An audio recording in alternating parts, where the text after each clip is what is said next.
hubris when it came to its role in the world. The idea that after the 20th century and the collapse of communism, the liberal democracy would sweep the globe. I mean, the famous exponent of this was Francis Fukuyama, who wrote The End of History. Well, he just wrote an op-ed in the Washington Post saying, oops, looks like I was wrong. It seems that liberal democracy is now being rolled back everywhere you look.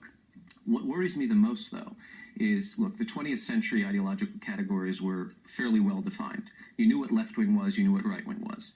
I look at Donald Trump, and even though he's been classified in the media as sort of this classic right-wing authoritarian, I see something far more liquid. And I'm seeing this indeed throughout Europe, throughout the world. Vladimir Putin does not have an ideology. The only bottom line for him is the bottom line, money. Right? That's why he can appeal to Stalinists on Monday and fascists on Tuesday. And the people who recognize the annexation of Crimea include neo-Nazi parties from the UK and, far left outcroppings all over Europe.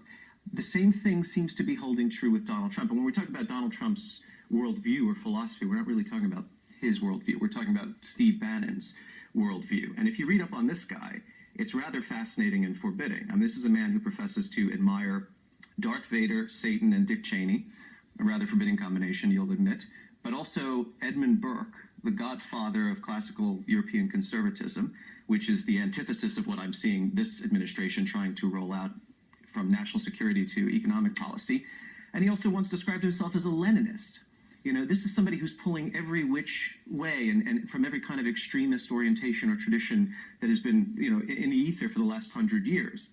And I find this very dangerous because it's too improvisational. It's too unpredictable, and this is something I think where Donald Trump is kind of he's going to lead a way and set this benchmark for the rest of the world. Even Marine Le Pen and the politics that you're now seeing in Poland, a strange kind of combination of old anti-communist solidarity style dissent mixed with kind of neo-socialism.